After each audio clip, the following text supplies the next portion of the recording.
여러분 안녕하십니까? 2020년 하반기 사직성당 청소년 분과 프로젝트 아숨 프로젝트의 MC 배하영입니다. 지난주에 우리는 유대철 베드로 성인의 삶을 살펴보았습니다. 그래서 우리나라에도 이렇게 어린 성인이 계시다.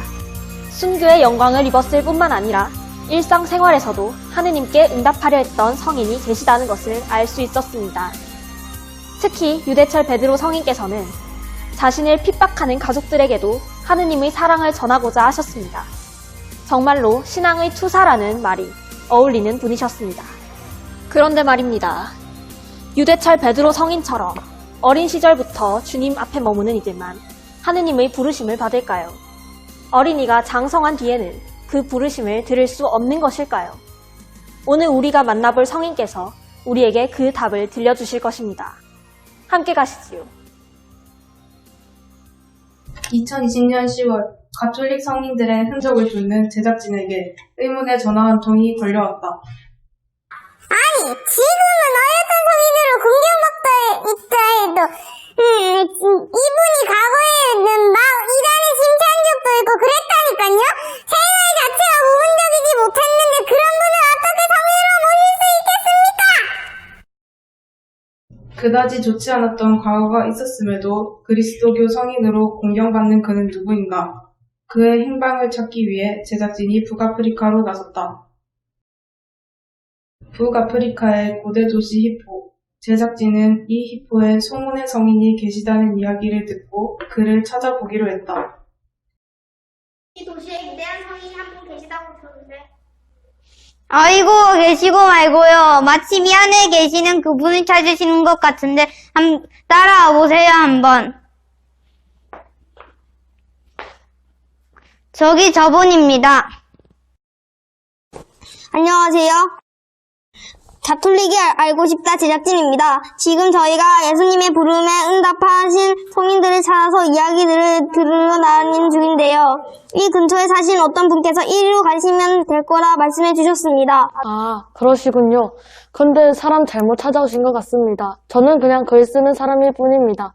이 동네에서 성인을 찾고 싶으시다면 저 밖에 성모산 근처에 있는 사람을 찾아가시면 될 겁니다. 안녕하세요. 아, 예, 안녕하세요. 예. 아, 예, 예. 그러시구나. 그런데 저를 찾아오신 건 아닌 것 같은데요, 이거는. 아니 이렇게 기도도 하시고 그러신데 저는 뭐 그냥 여기 지나가다가 잠깐 들렀을 뿐이고요. 이 주변에서, 이 동네에서 이제 성인이라고 하실 만한 분은 그분밖에 안 계실 것 같아요. 그럼 그분은 지금 어디에 계시죠? 그분이 아마 지금 지하 카페 있는 곳에 그렇게 계실 텐데, 아마 지금 보자 시간이 이제 좀 이쪽으로 올라오실 것 같아요. 뭐 항상 이 시간대쯤이면 이쪽으로 올라오셨거든요. 네, 조금만 좀 기다려 보시죠, 그러면.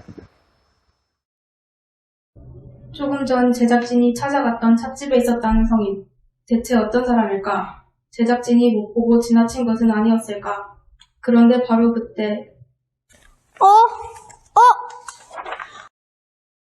놀랍게도 다시 올라온 이는 제작진이 지하에서 만났던 그 사람이었다.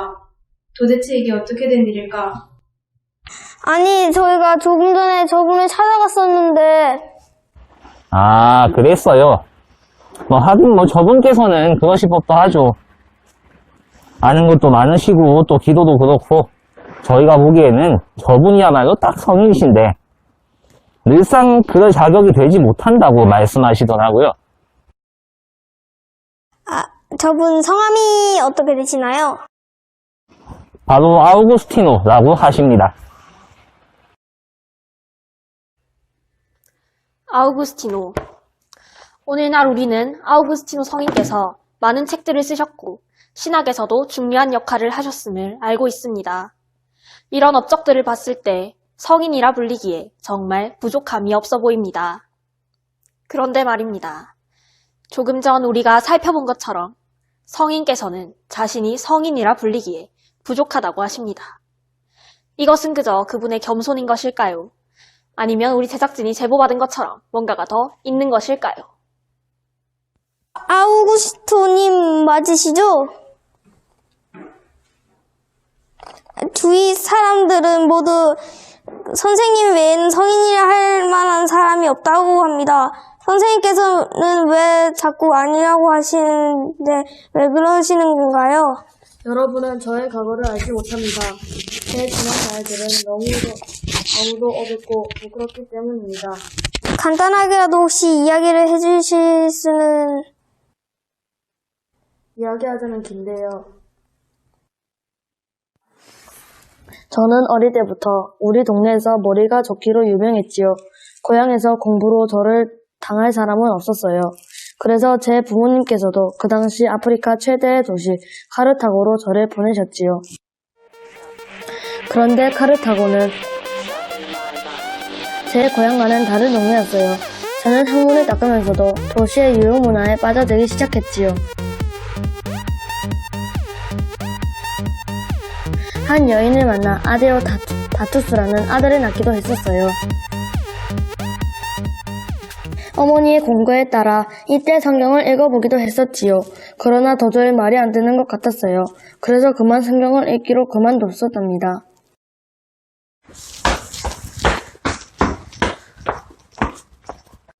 지금 와서 생각해보면 정말 말도 안 되는 소리지만 그 당시 저는 심지어 만이교의 가르침에 빠져들기도 했었습니다.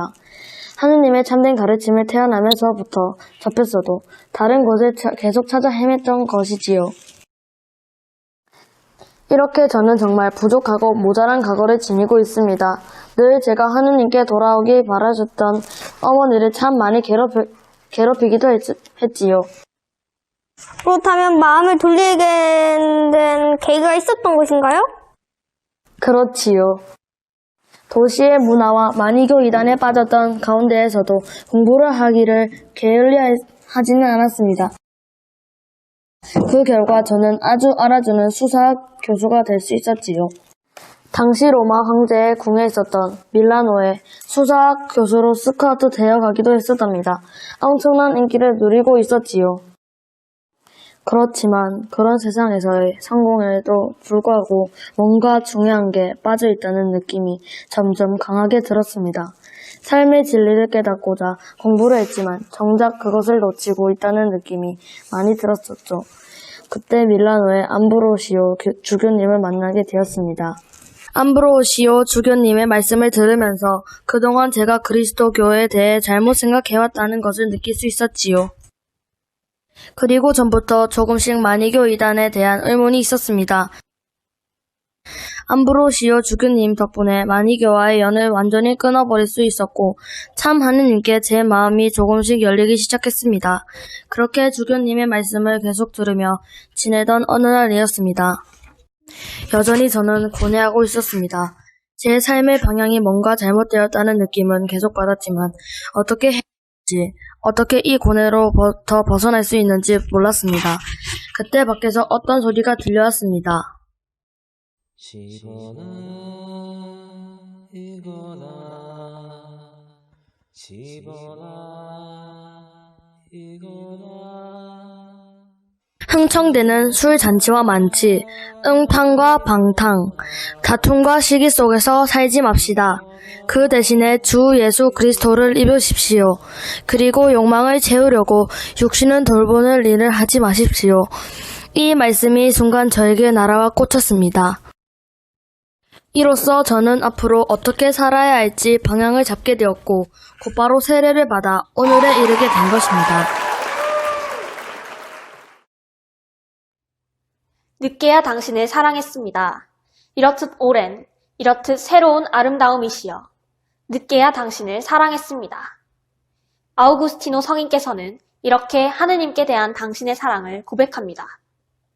어머니 모니카 성녀의 영향으로 어릴 때부터 하느님을 알았지만 다른 곳을 헤매던 아우구스티노 성인. 그러나 하느님께서는 계속해서 아우구스티노를 부르셨고 정말 놀라운 방식으로 그 응답을 받아내셨습니다.